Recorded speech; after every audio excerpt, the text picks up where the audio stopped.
My name is Nate, and I'm a Cherokee Ranger in the Blue Ridge Mountains of North Carolina. My job is to protect these lands, a territory rich in spiritual and ancestral significance for my people. From a young age, I was taught to respect the forest and the harmony between man and nature. The trees here are alive, the wind carries stories, and the mountains watch in silence. I never believed in tales of creatures or hauntings, but something about the past few weeks felt different. Visitors had reported strange noises, shadows moving too fast. You know, the kind of thing you usually brush off. It was late October, the time when the wind begins to howl louder and the nights come earlier. I was alone that afternoon, doing a routine patrol in a less traveled area, far from the tourist trails. This part of the mountains is avoided even by the most experienced. The trees are denser there, the terrain steep and treacherous. The air feels heavier, as if something older than time itself is watching every step. I always chalked it up to my mind adjusting to the solitude, but that afternoon, the feeling of being watched was more intense than ever. The sound of my footsteps seemed to echo louder than usual, and I couldn't shake the sense that I wasn't alone. A cold breeze swept past me, carrying a strange smell, damp earth mixed with something metallic. I stopped for a moment, trying to figure out what was bothering me. The silence was overwhelming. Not even the birds were singing. A sharp crack of breaking branches echoed behind me. I turned quickly, expecting to see a deer or some other animal, but there was nothing. Just the trees, still as ever. I kept walking, but the unease grew with every step. My eyes kept catching movement between the trees, but it was too fast, like a shadow darting at the edge of my vision. The wind seemed to whisper something, and I stopped again, my breathing heavy now. The radio at my waist was silent. By then, the sun had almost completely disappeared, and a dense darkness began to envelop everything around me. Suddenly, I felt something. Not a sound, but a presence. When I looked ahead, I saw a figure emerge from the trees. It was tall, thin, with grayish skin that almost blended into the surroundings. Its eyes, glowing with a sickly yellow hue, stared at me. It wasn't human. Its limbs were long, disproportionate, and its hands ended in sharp claws. I froze, my heart pounding so hard I could hear it in my ears. Every instinct in me screamed to run, but it was like the ground had locked my feet in place. Before I could react, the creature leapt. In seconds, it was on me. Its claws tore through my jacket and sank into my skin like hot knives. I felt the blood run down my back, and the pain took the breath out of me. I fell to my knees, trying to fend it off with my arms, but it was useless. It growled, a deep, primal sound, as if from a place beyond human understanding. I screamed, not for help, but out of pure desperation. I was fighting for my life, but I knew I didn't have the strength to beat it. Then, something strange happened. The screams seemed to startle the creature. It stopped attacking for a moment, just staring at me with those unnatural eyes, as if it were studying me. Then, as if something had frightened it, the creature backed away with terrifying speed, disappearing into the darkness between the trees. I stayed there, collapsed on the ground, feeling the unbearable pain of the open wounds on my back and the cold of my own blood. My breathing was heavy, each gasp harder than the last. With great effort, I managed to grab the radio. My fingers trembled so much I could barely press the call button. "You need to get me out of here," I managed to say, my voice barely above a whisper. The next few minutes were a blur. My colleagues arrived quickly, finding me disoriented and bleeding. When they placed me on the makeshift stretcher, the pain began to mix with fear and disbelief. I knew what I had seen, but how could I explain it without sounding crazy? At the hospital, they stitched up the lacerations on my back, but the scars will always remind me of that night. When I returned to work weeks later, I avoided that part of the forest. I told the story to a few people, and they all looked at me with that mix of skepticism and pity. But I know what I saw.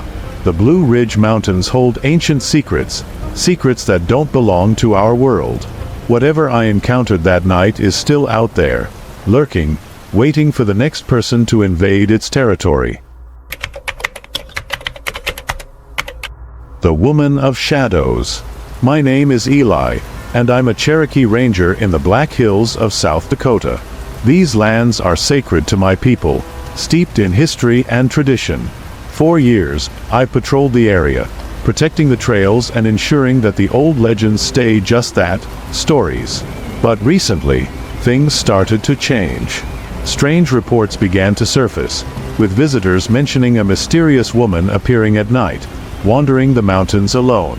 At first, I thought it was a misunderstanding, maybe just a ghost story blown out of proportion. But one night, I saw her myself. It was a cold, silent night, and I was patrolling a part of the mountains that rarely sees tourists. There was something in the air, a tension that was hard to ignore. The moon hung high in the sky, its silver light casting eerie shadows across the rocks and trees. As I walked, I heard a sound. Faint at first, almost like the wind, but as I moved closer, it became unmistakable. Soft sobbing, carried on the wind. I stopped, straining to listen. It was a woman's voice, quiet, desperate. Kneeling beside a tree, I saw what looked like a Cherokee woman. Her long black hair hung over her face, and she wore traditional clothing, tattered and dirty, as though she had been lost for days. She trembled, murmuring something in Cherokee, but I couldn't make out the words. Instinct kicked in, and I felt the urge to help her. I've spent my life learning to respect and protect my people, so without hesitation, I approached her, my hand outstretched. "Are you okay?" I asked, stepping forward cautiously but already reaching out to offer assistance. She slowly raised her face, and that's when I saw it. Her eyes, which had seemed human at first, transformed. They became completely black, hollow, like endless pits. Her body began to twist in a grotesque, unnatural way, her skin turning pale and ashen, like cold stone. Before I could react, she let out a guttural scream, and her body morphed into a horrifying creature. She was tall, unnaturally thin, with long, distorted limbs and sharp claws that gleamed in the moonlight. I didn't have time to think. In one swift motion, she lunged at me with a speed I couldn't have anticipated, her claws slicing through my shoulder and chest. The pain was immediate and overwhelming, like being cut by searing blades. I hit the ground hard, trying to shield myself from the next attack, but she was on me, her breath hot and rancid, her growls animalistic. I could feel the warmth of my own blood soaking through my clothes, my vision beginning to blur from the shock of the pain. In a desperate moment, I remembered something. An old pouch of sacred dust I always carried with me, a gift from my grandfather. He had told me it would protect me from evil, though I had never truly believed it. With my trembling, bloodied hands, I grabbed the pouch and flung the dust toward her face. The moment it touched her, she screamed, a piercing, inhuman shriek that echoed through the trees. She recoiled as if she had been burned, her body writhing and contorting in agony. The creature stumbled back, screeching and twisting in the moonlight, until finally, she vanished into the shadows of the trees, her screams lingering long after she was gone. I lay there, gasping for breath, my chest and shoulder burning from the deep gashes left by her claws. The silence returned, but I knew this wasn't over. She was still out there, waiting, watching. With every ounce of strength I had left, I managed to stand and make my way back to the patrol station. My colleagues were horrified by the sight of me, covered in blood and shaking with shock. I told them I had been attacked by an animal, some large predator, because how could I explain the truth? Who would believe that I had been attacked by something that had shifted from a woman to a nightmare? The wounds on my chest and shoulder healed, but the memories of that night stayed with me. Even now, I can still hear her scream in the dead of night, and every time I patrol those mountains, I feel her presence.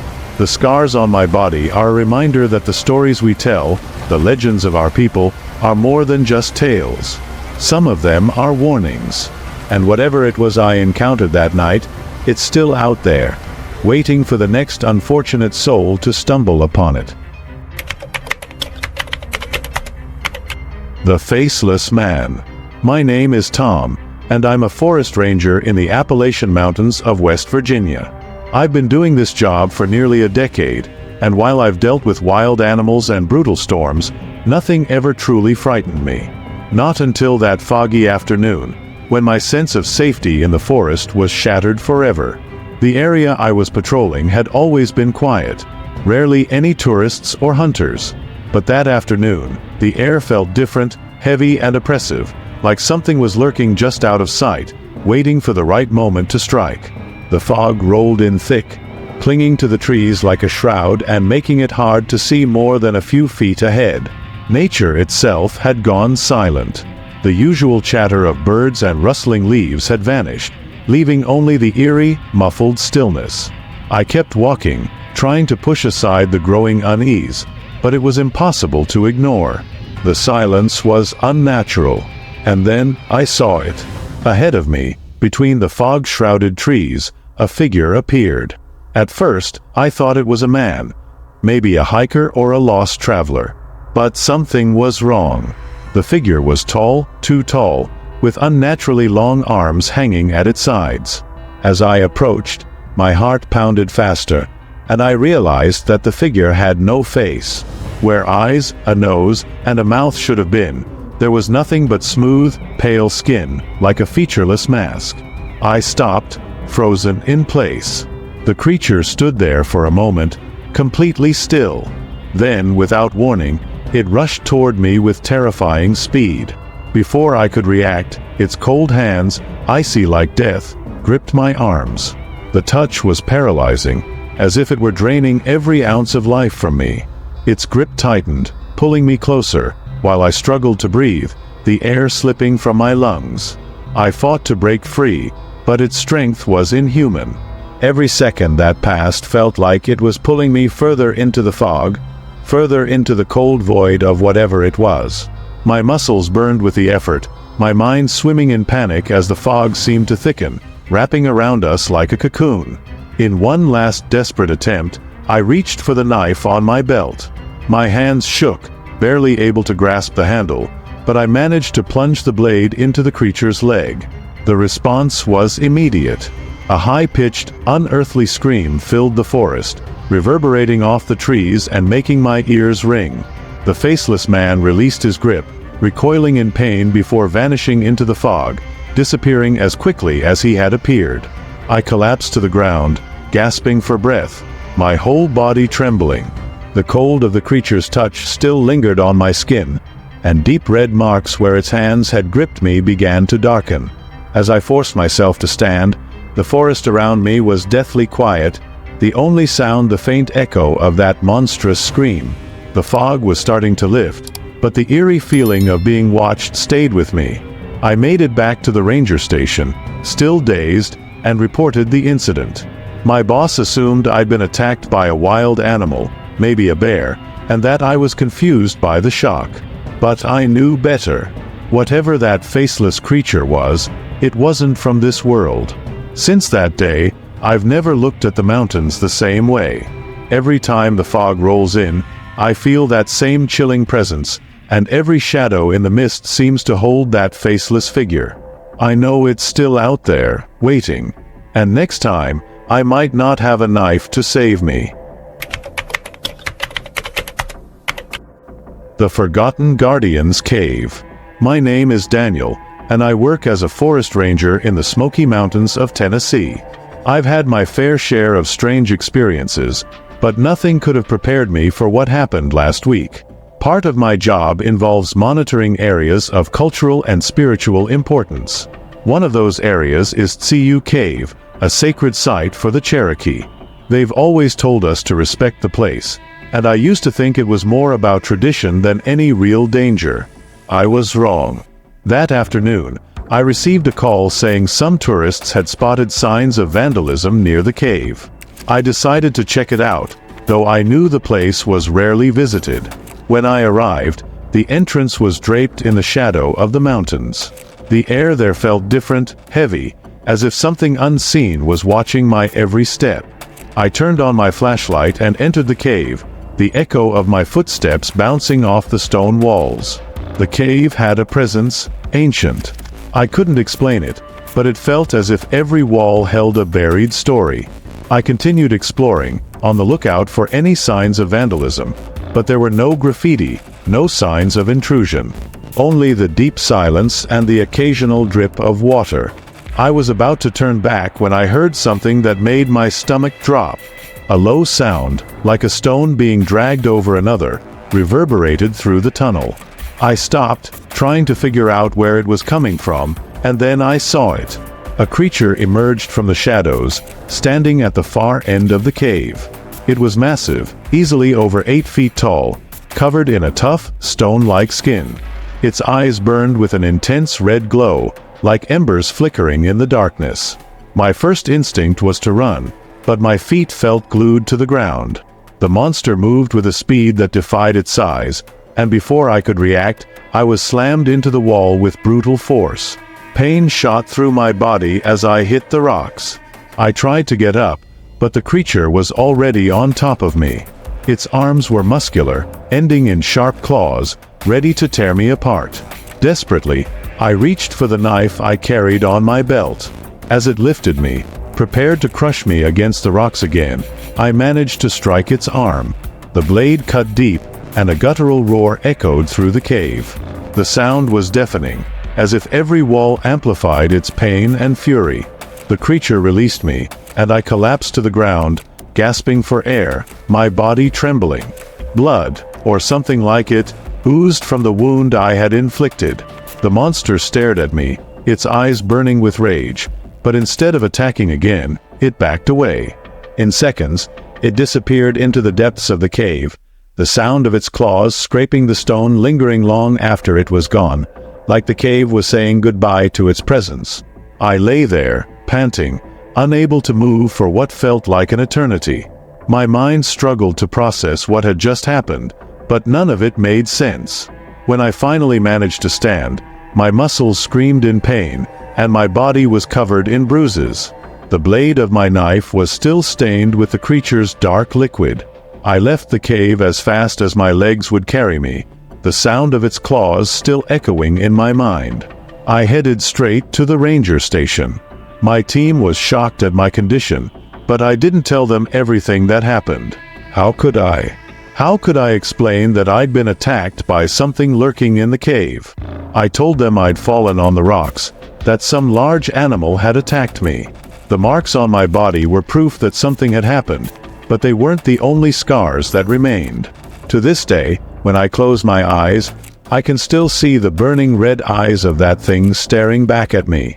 I don't know what it was, but one thing is certain. CU Cave holds far more secrets than any legend can tell, and I'm never setting foot in there again. The Watcher in the Mountains. My name is Caleb, and I'm a Cherokee Ranger in the Catskill Mountains of New York. Since I was a child, I grew up hearing the stories of my people, legends of ancient spirits and beings that dwell in the forests. I always respected those traditions, but until recently, they were just that, stories. My life was simple, patrolling trails, monitoring wildlife, and ensuring that visitors respected nature.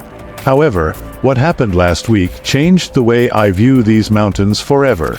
It was late in the day, and I was patrolling a remote trail deep within the most isolated part of the park. The wind was howling through the trees, and the sun was already dipping behind the mountains. Everything seemed normal until I spotted something strange ahead, near the edge of the trail. At first, I thought it was a person crouching, maybe a lost hiker or a hunter.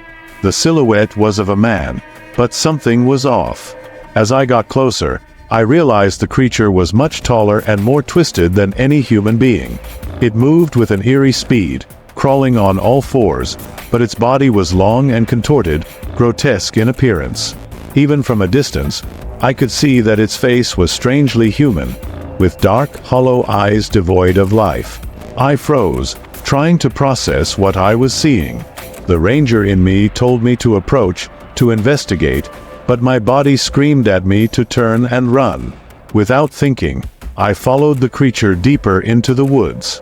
It moved with an inhuman fluidity, vanishing and reappearing between the trees as if it were toying with me. Each time I got close, it would disappear, only to reappear when I hesitated, like a twisted game of cat and mouse. The air around me began to change. It became thick, heavy, and I started to smell something metallic, like the scent of blood mixed with damp earth. My breathing grew erratic, and a strange cold spread through my body, as if the forest itself was urging me to turn back. Then, without warning, the creature vanished completely. I scanned the area, my heart pounding, but it was as if it had never been there. However, I knew I wasn't alone. The silence that followed was even more unnerving. There was no wind, no birds, not even the rustling of leaves. Just a suffocating emptiness, and that unmistakable sensation. I was being watched. But this time, the presence felt like it was everywhere at once, surrounding me, pressing down on me. I tried to keep my calm, but with each step I took back toward the trail, the weight of that invisible gaze grew heavier. My heart raced, and my hands were slick with sweat as I clutched the radio at my belt. I tried calling for backup, but all I got was static. The air felt too dense, oppressive. I knew I needed to leave, but it felt like the forest itself was trying to keep me there. Finally, I reached the main trail, but the feeling of being watched stayed with me. I kept walking, not daring to look behind me, trying to ignore the invisible pressure that seemed to follow my every move. When I got back to the station, my colleagues noticed my pale, shaken state, but I couldn't explain what had happened. How could I? Who would believe that something so grotesque, something inhuman, with lifeless eyes and a twisted body, was stalking the Catskill Mountains? In the days that followed, I avoided returning to that part of the trail. I've been restless, haunted by the feeling that whatever it was is still out there, watching, waiting. I haven't told anyone about the creature, but ever since that night, I've been dreaming about it. In each dream, it gets closer, and those hollow black eyes seem to pierce deeper into me. I don't know what I encountered in those mountains, but one thing is clear. Whatever it is, it doesn't want to be left alone. And somehow, I know that my presence there woke something that had long been asleep. Now, whenever I patrol the forest, I can't help but glance over my shoulder, expecting to see those eyes watching from the shadows once more. The shadow creature of the mountains. My name is Isaac, and I'm a Cherokee Ranger in the Sierra Nevada mountains of California. I've spent years patrolling this vast and ancient range, a place filled with stories as deep as its valleys and as mysterious as its forests. I've always heard the old legends, tales of spirits wandering the peaks and woods. I never gave them much thought until last week. Now, I can't shake the feeling that something very real lies hidden in these mountains. It was during a night patrol, and I was in a remote part of the range near a steep cliff where few people venture. The full moon lit up the sky, casting long, distorted shadows across the rocks and trees around me. I followed a little-used trail, keeping an eye out for any signs of activity. Everything was quiet. Too quiet. The silence was almost oppressive, the kind of silence that makes you feel like you're not truly alone, no matter how much it seems that way. Then I looked up, toward the top of the cliff ahead of me, and I saw it. At first, it looked like a shadow, still and perched on the rocks. But as my eyes adjusted to the moonlight, I realized it was much more than a simple silhouette. It was a humanoid figure, crouched like a predator waiting to strike. Its arms and legs were abnormally long, almost disproportionate to its body. Its skin was thin, gray, reflecting the moonlight in a way that made it seem like it was barely there. But what frightened me the most were its eyes, glowing amber, locked onto me, as if studying me. For a moment, I was frozen, unsure of what to do. My instinct screamed at me to back away, but curiosity, or maybe disbelief, pushed me to step closer. The creature didn't move, just watched me from above, as though waiting for something. I took a deep breath and moved further toward the cliff, trying to make sense of what I was seeing. But before I could get close enough, The creature twisted in an impossible way, as though its bones didn't follow the laws of nature. Its legs and arms bent grotesquely, and it vanished into the shadows with terrifying speed. I stood there in shock, my heart racing. The air around me felt heavier, and the sense of being watched only intensified. Even after the creature was gone, I felt its presence lingering. It was as if the shadows themselves were alive, watching me, waiting. I glanced around, but there was nothing, just the wind stirring the trees and rocks. In the days that followed, I found something even more unsettling. While patrolling the same area, I discovered enormous footprints near the base of the cliff. They weren't like anything I'd ever seen, humanoid, but much larger and deep in the soil, as if something heavy had passed through. What disturbed me most was that these footprints always appeared near where I'd been patrolling, as if the creature had been following me, tracking my movements from a distance. I reported the strange footprints to my superiors, but I didn't mention the creature. Who would believe me? Large, unexplained footprints on a mountain can be written off as many things, but I know what I saw. That thing wasn't from this world, or, if it was, it doesn't belong here. Since that night, I've been avoiding patrolling that area alone. Every time I'm out in the mountains, I feel like something is watching me from the shadows, waiting for the right moment to reveal itself again. Now, whenever I head out for a night patrol, I keep my eyes on the cliffs and the shadows between the trees, waiting to see those amber eyes watching me once more. The Sierra Nevada mountains hold deep, hidden secrets, and I know that not all of them are meant to be uncovered. Ancient Shadows. My name is Luke, and I work as a Cherokee Ranger in the Great Smoky Mountains of Tennessee. The forest here is ancient, filled with stories from my people. There are trails that lead to places forgotten by time, places few know about and many avoid. One of those places is an old Cherokee cemetery, hidden deep within the forest. Very few knew of its existence, and those who did said it was a place where souls did not rest. I always respected those stories, but I never thought anything supernatural could really happen. At least, not until that night. It was a clear night, with the moonlight illuminating the uneven terrain. I was patrolling an area near the old cemetery, just a routine mission. The wind was light, and the sound of rustling leaves was the only noise around me. As I approached the ancient gravestones, a growing sense of unease began to build. Something felt off, like I was intruding on a place that should not be disturbed. The gravestones were worn down by time, covered in moss, nearly forgotten by the surrounding nature. I walked between them, lighting my way with my flashlight, when I noticed something that made me stop in my tracks. The shadows around me seemed to be moving, even with the bright moonlight. At first, I thought it was just a trick of my mind, the reflection of the trees on the ground, but then I realized one shadow, in particular, was following me. It moved in a strange way, as if it had a life of its own, growing and changing shape with every step I took. My breathing became heavy, and my heart started to race. It was as though the shadow was mimicking me, but with larger, more intense movements. I kept walking, trying to ignore the feeling, but the shadow didn't stop. Each time I glanced at it, it seemed bigger, closer, and more real. Then, all of a sudden, the shadow grew rapidly, taking the shape of something terrifying. Within seconds, it transformed into the figure of a man, but not an ordinary man. He stood nearly 10 feet tall, with long, disproportionate arms. His body was made entirely of darkness, as if the night itself had molded him. But the worst part was that he had no face. Where human features should have been, there was only an endless blackness, a void staring back at me. I was frozen, fear pinning me to the ground. I tried to move my feet, but it was as if they were glued to the earth. All I could do was stare at him, my heart pounding so hard I could hear it in my ears. Time seemed to stop, and the creature just watched me, an impenetrable darkness standing amidst the forgotten gravestones. Then, in the blink of an eye, he vanished.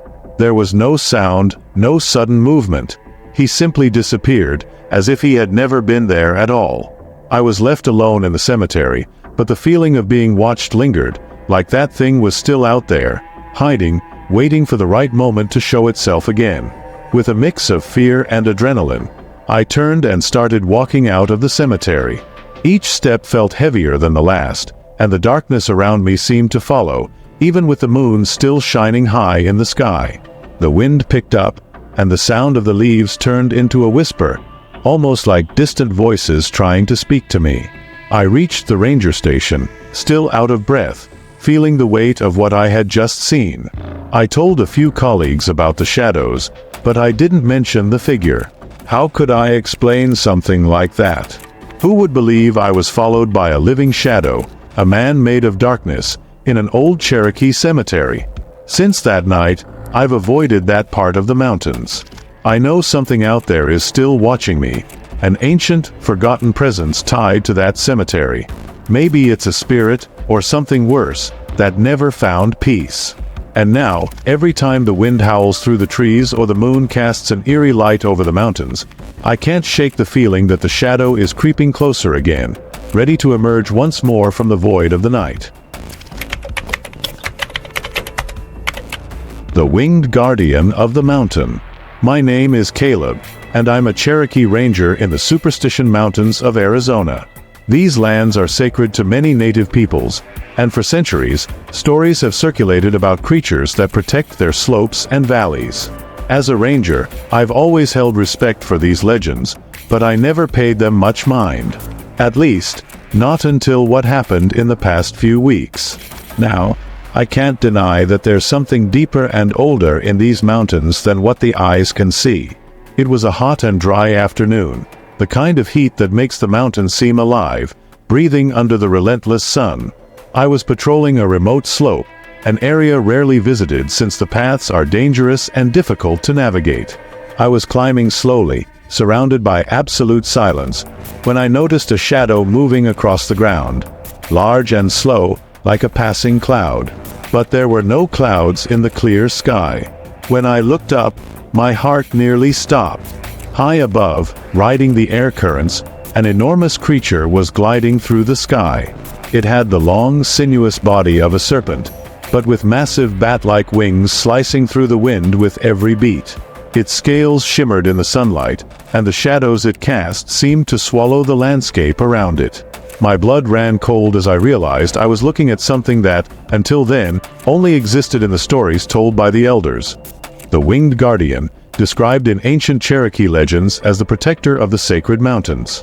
The creature circled slowly above me, as if it were studying me.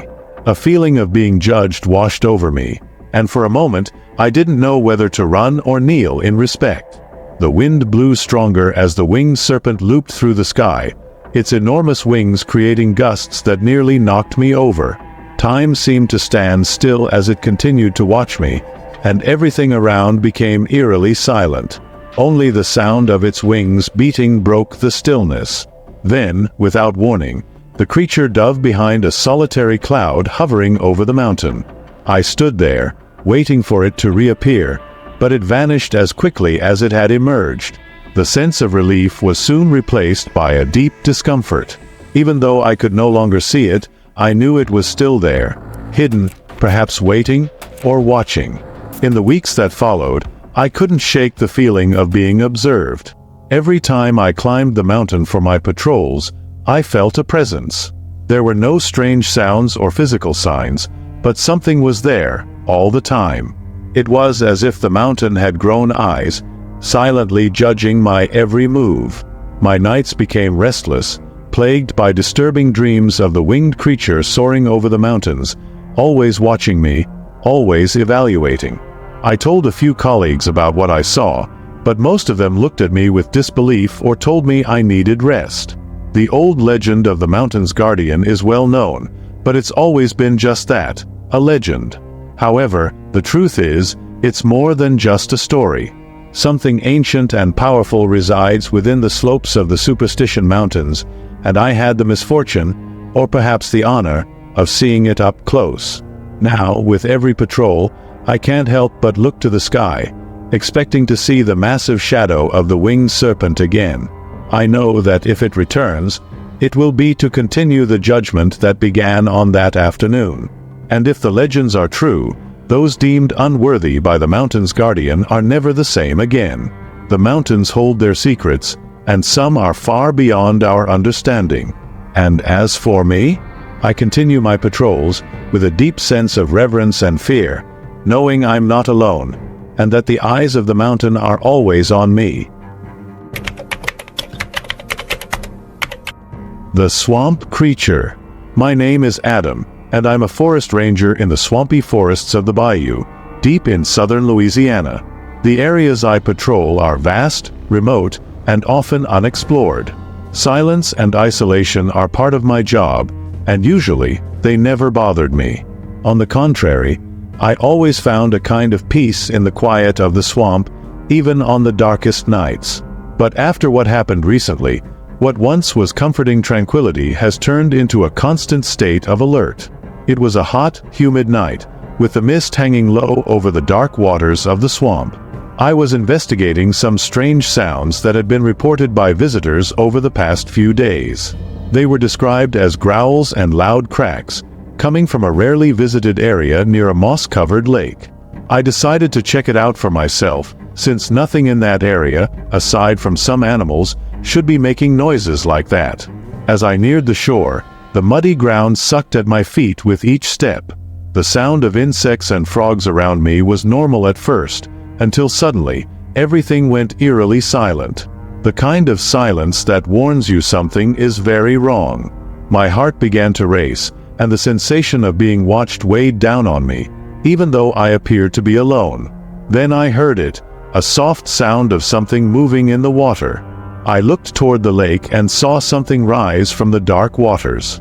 It was a tall, thin, distorted figure, its skin glistening with mud, as though it had been submerged for a long time. Its body was almost human, but something was terribly wrong with the way it moved. Slow and deliberate, each step sending heavy ripples across the stagnant water. The creature's eyes were small but glowed intensely, like two burning embers cutting through the darkness of the swamp. They locked onto me immediately, and in that moment, the air around me seemed to grow thicker, almost suffocating. The swamp, which had once been a familiar place, now felt like unknown, hostile territory. I took a few steps back, instinctively knowing not to get any closer. But then the creature made a sound, a deep, guttural growl that reverberated through the surrounding trees. The ground trembled, the leaves quivered, and even the air seemed to vibrate with the sound. I had never heard anything like it before, as if the swamp itself was reacting to its presence. Fear took hold of me, but my curiosity kept me frozen in place for a few seconds longer. It was then that I realized the true danger I was in. The creature began to move slowly toward me, its elongated, mud-soaked hands outstretched as if reaching to grab me. With every step it took, the pressure in the air increased, as if the swamp itself was trying to swallow me whole. Knowing I didn't stand a chance against that thing, I began to back away, my feet slipping in the mud, nearly causing me to fall. I couldn't tear my eyes away from the creature, afraid that if I looked away, it would suddenly appear right next to me or something worse. Then, without warning, the creature stopped. Its glowing eyes flickered for a brief moment, and it began to retreat back into the water, slowly disappearing into the swamp's darkness until nothing remained but soft ripples on the water's surface. The air around me grew incredibly heavy, as if a great force had been released. The silence returned, but now it was a different kind of silence. One that seemed to hide something. Something I knew was still there, beneath the surface, waiting. I couldn't stay there any longer. I turned quickly and made my way back to the main trail, my heart racing and my mind struggling to process what I had just seen. Since that night, the swamp has never been the same for me. I've returned a few times to that area, always with the feeling of being watched, but I never saw the creature again. I reported the incident to my superiors, but they attributed my story to exhaustion and the oppressive environment of the swamp. But I know what I saw. And now, every time I hear the sound of water moving at night, I can't help but fear that thing is still out there, waiting to emerge from the dark depths of the bayou once again. The peace I once found in the swamp has been replaced by a constant unease, as if the swamp now holds a secret I was never meant to discover. And somehow, I feel that the creature still watches me, waiting for the next time I'm alone. If you enjoyed these true horror stories, you won't want to miss our next video. Check out 10 disturbing middle-of-nowhere horror stories by clicking the card on the screen or finding it as the previous video on our channel. Don't forget to like, subscribe, and let us know in the comments if you've ever had a paranormal experience. We'd love to hear your stories. Stay brave, and we'll see you in the next video.